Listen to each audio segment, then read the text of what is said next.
All right, good morning, everybody. We're going to talk a little bit about the indictment situation and Trump coming to Georgia to surrender himself to the totally legitimate, not at all psychotic Fannie Willis. Right? So, y'all buckle in. Let's see what we can come up with this morning.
All right, and good morning. Here, I'm gonna bump this over and get a little more Cameron in the shot. There you go. Thanks. A little more Cameron in your life. So good morning. So a thing is happening today. We got a couple of things to cover today. We'll talk about the debates a little bit, but only just a little bit because let's be real. Did any of you watch? Did any of you care? And for that matter, well, no, yeah. Did any of you care? That's the thing. That is definitely the thing. And as we were discussing yesterday, when you extend out, yeah, see? Yeah, that's. I mean, is it on Fox News' YouTube page though? We're checking something real quick. But as we said yesterday, when we get to this point and everybody is already tired of election season, look, the presidential election is in November of 2024. It's not yet even, damn it, Steve. It's not yet even November of 2023. And I'm already sick of it, honestly. Yeah. I'm sick So of yeah, it. even on Fox. Okay, so we'll come back to that. The thing I wanted to talk about to start, and that's what I themed the thumbnail and the description and everything on. It's not indictment day. It's arrest day. Donald Trump is coming to Georgia today to surrender himself for arrest on what are totally legitimate and reasonable charges. Hey, should we do a giveaway for Trump mugshot t-shirts? Absolutely. So yeah, as soon as we have the Trump mugshot, we're gonna be putting that on t-shirts, and we'll do you know what, we'll do a community tab poll once the shirts are out. We'll do a community tab poll to give away a t-shirt. Okay. Sound good? Sure. Also, no, I'll stop. I'm Cam on Twitter, just CAM. Okay. You can follow me on Twitter, and I'm just... Yeah. You should totally follow Cam on Twitter. I'm the Brushfire Mind on Twitter. That's it. Christopher Lowry does not have Twitter. The Brushfire Mind does. So Trump's coming today, and you know it's kind of. I mean, Trump's going to Trump, and in this instance, what he's done is he's had his lawyers negotiate the terms of the surrender, and he's going to show up to do his surrender during the primetime television slot. And just before the show, Cameron talked me out of going down there to cover it live, and he made some very good points. Not least of which is, yeah, I don't need to give the enemy an excuse to arrest me for something. There could very well be a January 6th type event tonight where federal agents are deployed to create the illusion of violence, because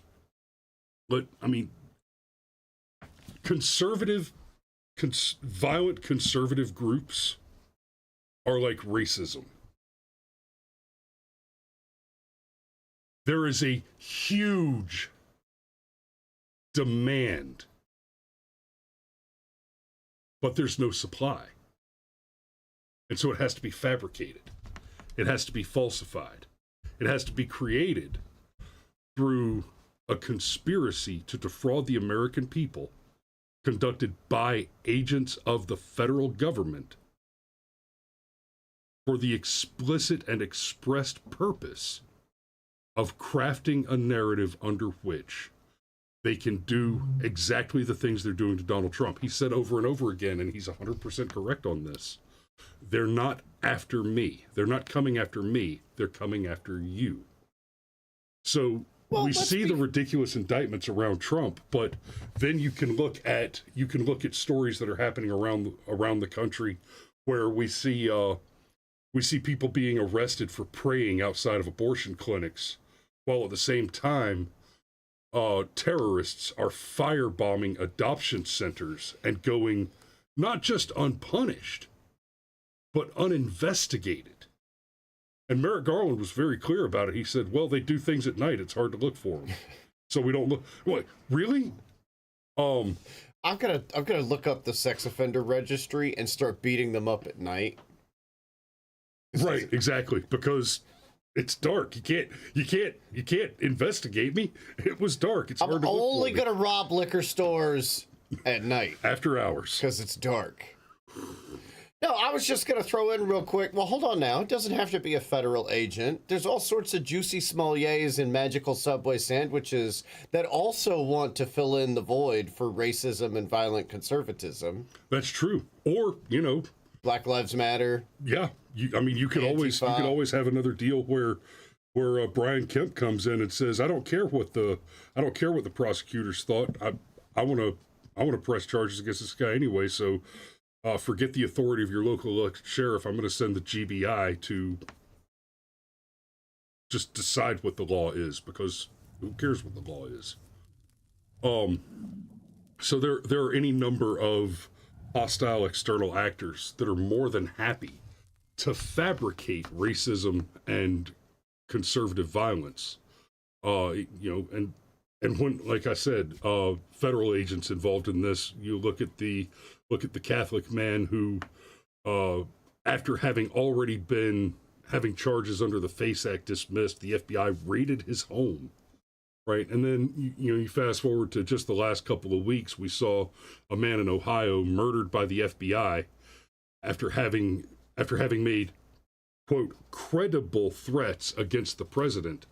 And then just a couple days ago, we had a liberal nutjob woman threatening to murder Donald Trump and his son, Donald Trump Jr. Specifically said shoot them in the face. Yes. But Chris, and she was a cute white girl. Yeah, exactly. So she got... It's that white privilege. Well, she's pro-choice. Yeah, well, look, it's one of those things that... Well, yeah, so it's like an abortion in the 433rd term, or however the math works out. Dude, while I was doing research this morning, I spent a little time doom scrolling Twitter, and I saw Jen Psaki, just one line. Literally, no one is asking for supports late term abortions. I'm like, California, Michigan, Virginia, New York. I had a fifth one. I was like, I can literally name 5 states off the top of my head right now where the state legislature attempted to pass legislation explicitly permitting and supporting post-birth abortion. Well, we deliver the child and then take him in another room while we make sure that the child's comfortable, and then we have a discussion about what to do next.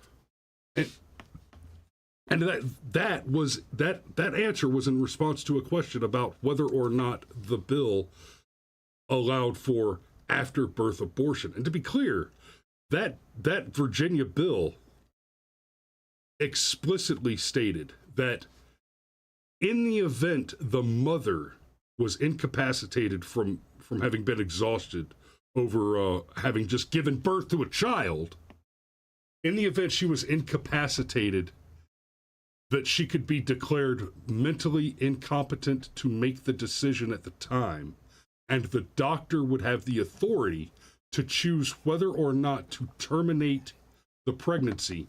Remember, the language was explicit. This includes after the baby has already been delivered, based on the doctor's assessment that the mother was mentally, physically, emotionally, or financially unfit to raise the child. So no, Psaki, you're a fucking liar. And I'm sorry, I gotta.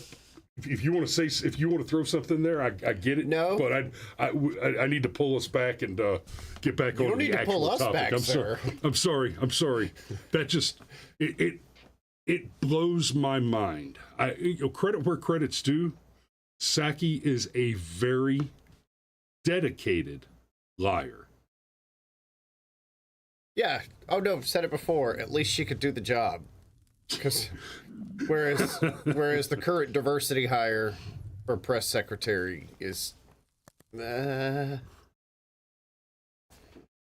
As far as Donald Trump being arrested today, though, there's the possibility of bad actors. There's also just the fact that, look, those of you that don't live in Georgia or even the United States and have never been to this state, Atlanta, without a doubt, has some of the worst traffic in the entire country. It is entirely possible for it to be 2 a.m.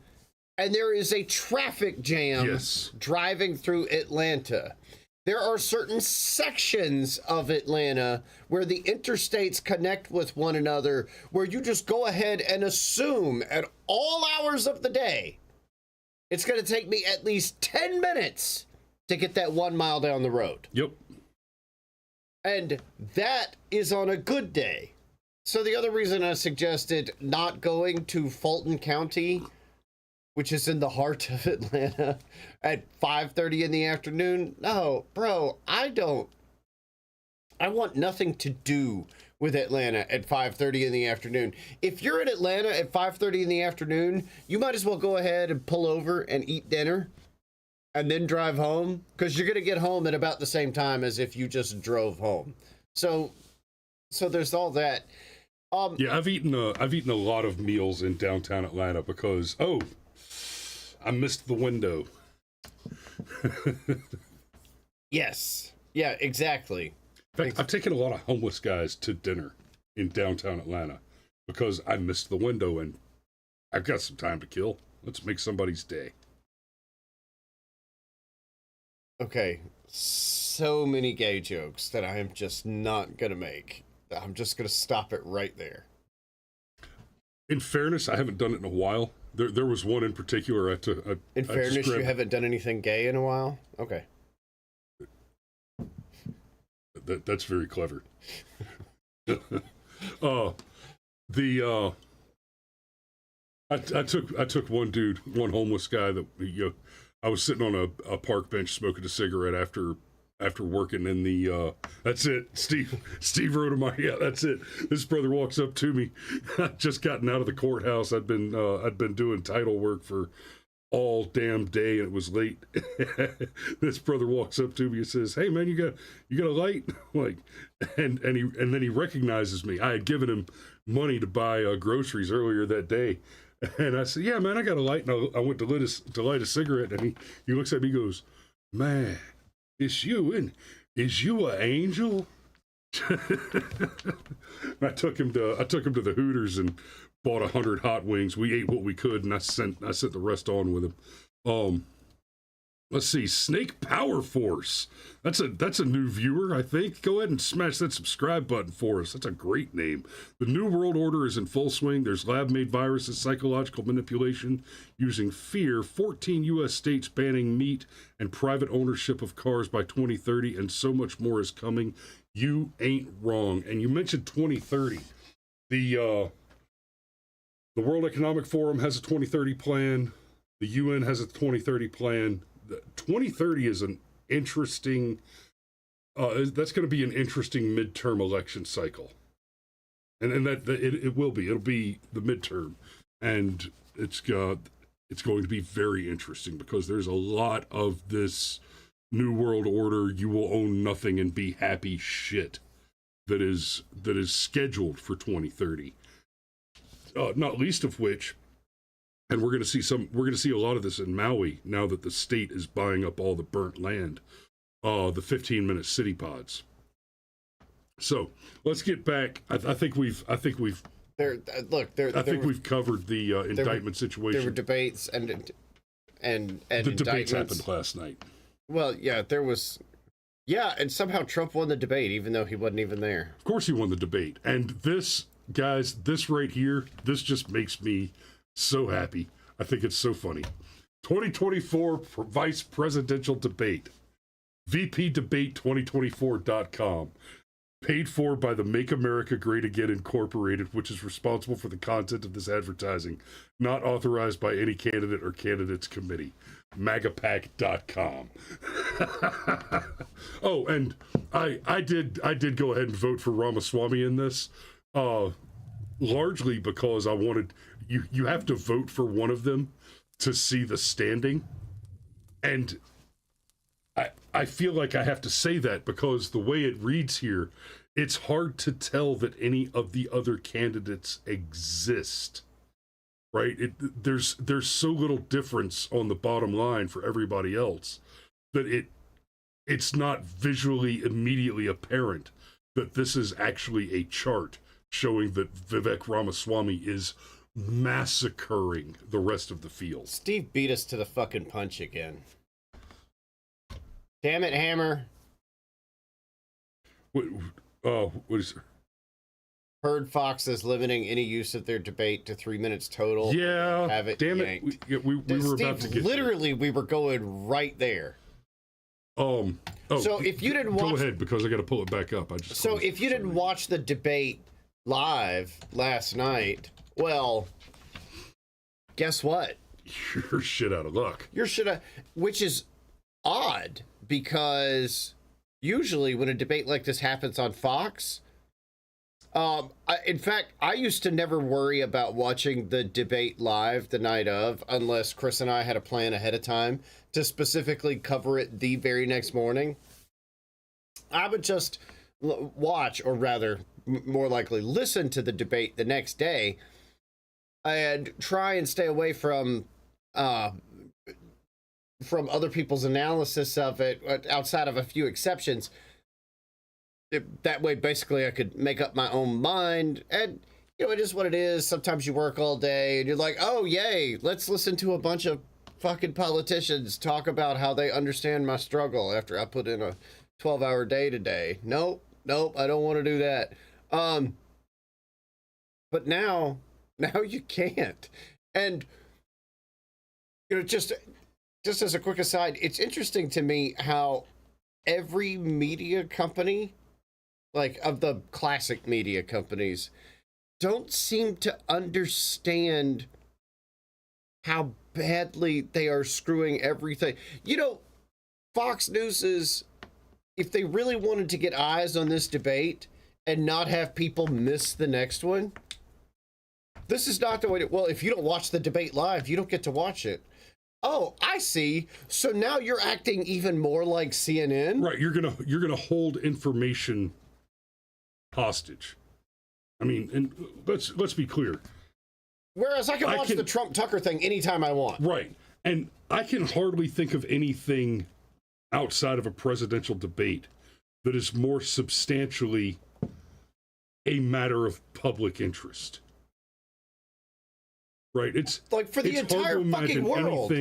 Right. It's hard to imagine anything but a presidential debate being a matter of public interest to as broad a public as that.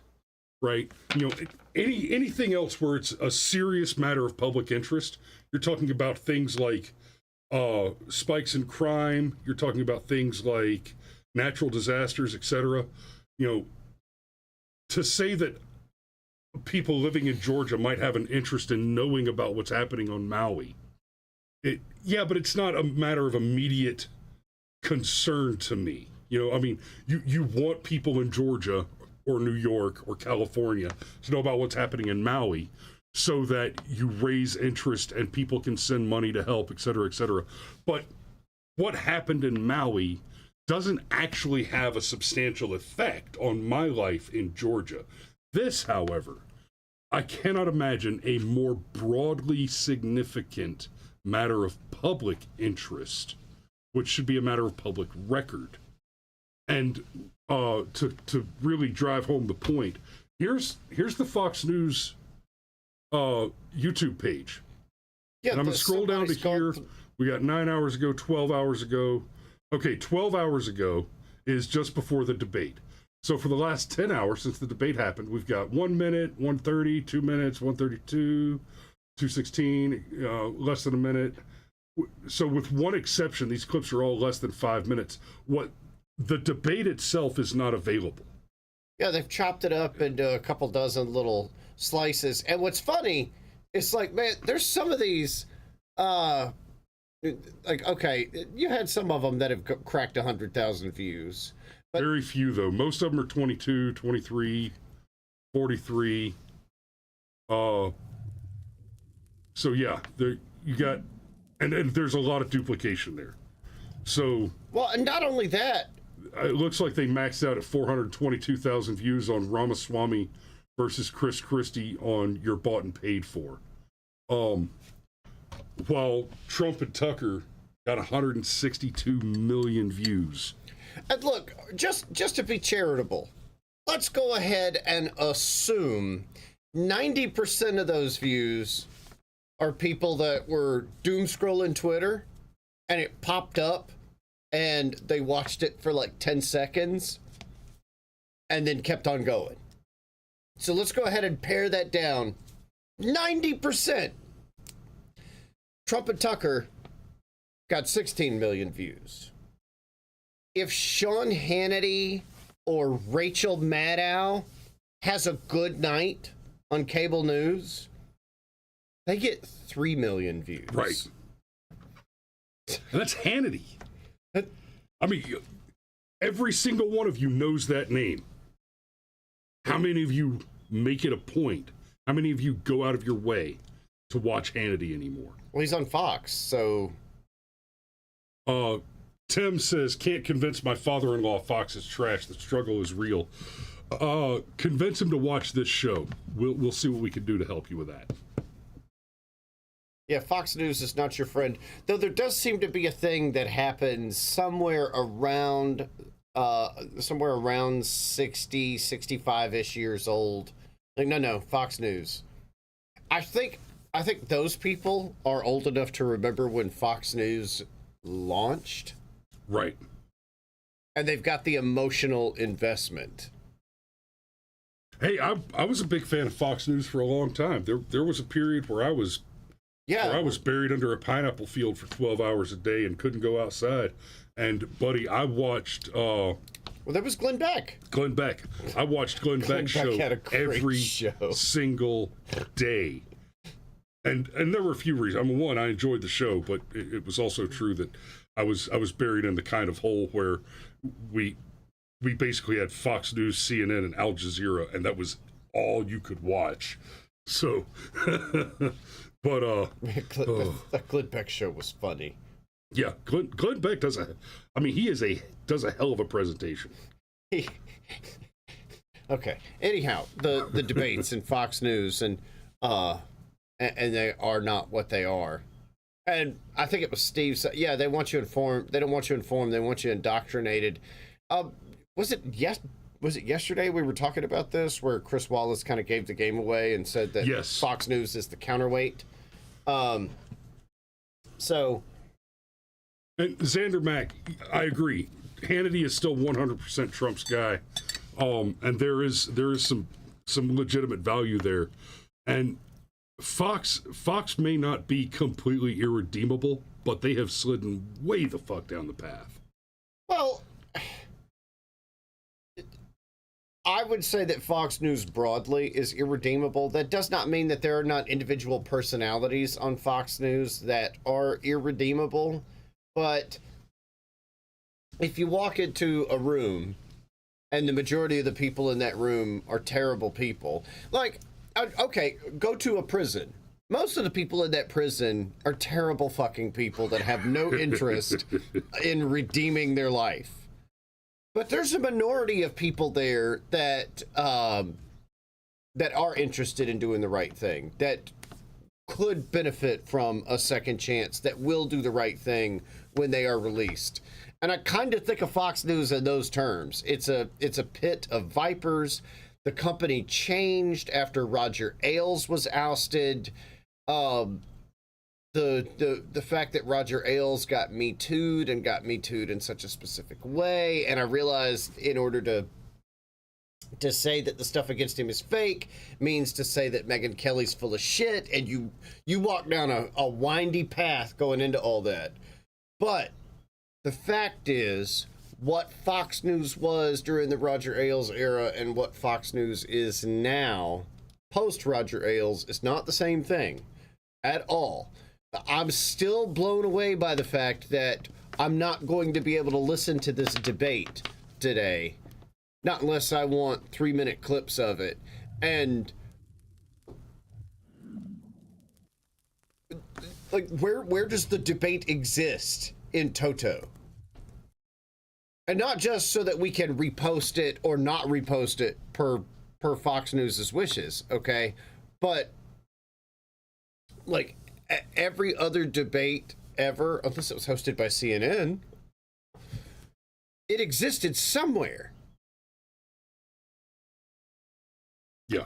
And so when they feed you these clips, like anybody that's ever edited video once in their life, boy, let me tell you, I'm going to give you a 1-minute clip of Nikki Haley. I can make Nikki Haley look like the second coming of Jesus Christ. Yeah, and I can make your wedding vows look like a hostage video. I could turn your eulogy into a ransom note. Yeah, exactly. So And the fact that, you know, what's really funny to me is they're trying to push into the online, because they knew the online space was going to be where people were going to go, oh, well, man, fuck Fox News. We'll just share this back and forth. So, okay, fine. If you use more than 3 minutes of, and not 3 minutes continuously, 3 minutes in toto. Okay. Okay, I got a couple of things Xander Mack has touched on that I want to talk about real quick, and then we need to wrap this up. Just real quick, what I was building to is they're trying to use this to leverage into the very same online space, and I don't think it's going to work. The only reason they're getting the views on some of these that they're getting is there's no other alternative, and that's from people like us. They're going to turn off a large majority of people. Like, right. If they didn't watch last night. So, anyhow. So Xander Mack says, I know it sucks, but they have a bottom line to protect. That is theoretically true, but the facts don't bear it out as an underlying motivation. We have seen Fox. They just went straight down the tubes in viewership. They got destroyed on ratings as a result of letting Tucker Carlson go, firing Tucker Carlson. And you know, I understand that that was part of the Dominion thing, but they keep making mistakes which have clear, predictable results. Now, it's possible. It's very possible that what's happening is that the decision makers do not understand what to many of us are obvious, predictable consequences, that they just haven't done that math yet. But you're talking about a major media company. Those companies are infected at the highest level of decision makers with hard lefties, even Fox News. We've seen evidence recently of some pretty shady shit going on at Fox News vis-a-vis COVID mandates and DIE policy stuff, where it's clear that they've gotten the infection. And so I guess I could say that it's possible that you can attribute to incompetence, but it's difficult to continuously make the attribution to incompetence when repetition just, it's hard to imagine that humans with a profit motive continuously fail to learn from costly mistakes.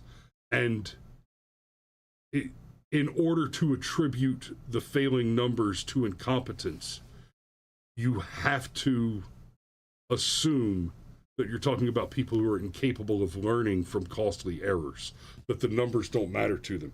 And then this other thing, Xander Mack says, I agree, it's kind of redundant not to make it available, but 99% of people would only watch the clips anyway. We are a soundbite society. Well, that's never not been true to a certain extent. No, it's not true. Here's the thing. That is a thing that we keep being told, right? That's a thing we keep being told, that Americans, that people at large, that the current generation just does not have the attention span to watch a 1, 2, 3 hour program of any sort, right? We're led to believe, and the algorithm pushes this. Guys, it's not that people choose to watch 3 to 5 minute clips. It's that they are almost exclusively shown 3 to 5 minute clips. But the fact is, you don't know anybody who will not sit down and watch a 1 hour drama show and continue to watch one, I could do one more hour, right? It's hard to make yourself sit down to watch a 3 hour movie because you right up front are saying, okay, I'm going to commit 3 hours to this activity. But it's much easier to sit down and watch 3 1 hour episodes of a serial because you're only committing to 1 hour at a time, even though the end result is the same. But when you look at things like the Joe Rogan podcast, Jordan Peterson's lectures, it clearly puts the lie to that narrative about the short attention spans. Between people doing the Netflix marathons every day and those longer lectures having such insanely massive popularity, the numbers just do not bear out the repeated narrative that people are too stupid and have too short an attention span and that we're stuck in the soundbite society. The narrative wants it to be a soundbite society because sound bites are very effective tools of psychological warfare. Sound bites are mind bullets designed and used by your enemies to pervert and harm your intellectual capacity. I don't know. Well, okay, I can tell you that I know that I don't completely agree with that because reruns of Supernatural are far more entertaining than any debate that's ever happened on Fox News ever. I'll give you that. And, but have you listened to Peterson's biblical series? Hold on. But when even Jordan Peterson's biblical lecture series, I'd argue that's far more interesting than any debate that's ever happened on Fox News. And when you talk about Joe Rogan's podcasts, which go from anywhere from 90 minutes to 4 hours, 5 hours when Alex Jones is there, right, or whatever it is. Joe Rogan is a comedian. He understands timing and how to keep things moving and how to keep things both informative and entertaining. So to compare, you get a group of politicians together, people are already cynical, strike one and strike two, walking out of the dugout, okay? So to say that it's the same thing as watching Netflix, it's just not. I get the point that you're trying to go with, but you're comparing apples and oranges when you do that. They're not the same fruit. They are both fruit, but they're not the same fruit.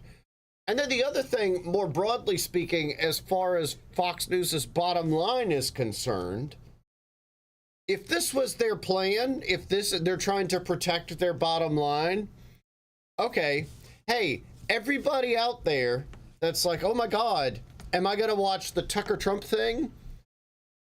Or am I going to watch the Fox News thing? Well, this is the real question. Am I going to watch the Tucker Trump thing the night of and the debate the morning after? Or am I going to watch the debate the night of or the Trump Tucker thing the morning after? Well, if I can't watch the fucking debate the morning after, I know what the choice is. And I don't know that ahead of time. Exactly. That's where I was going with it. If you want to protect your bottom line, if you want to let me know there's exclusivity and I can be part of a special club for watching this thing that's only going to happen the once, gosh, I feel like I should know that it's only going to happen the once. Hey, did you see Haley's comment last night? No? Well, it won't be back for... Tough shit. Won't be back for 70 years, dumbass. So, that's... like, yesterday morning, I made one prediction about the debate. It's gonna tank. Nobody's gonna watch it. Everybody's gonna watch Trump and Tucker. And as I'm saying that, right... As I'm saying that, I said it yesterday morning, and I'm sure a lot of you, I know Xandermack did, I'm sure Steve Rodemeyer did. When I said that, many of you said, yeah, no shit, fat boy.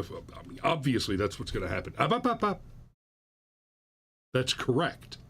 Obviously, that's what's going to happen. And that goes back to my point about the bottom line. It was painfully obvious that that's what was going to happen.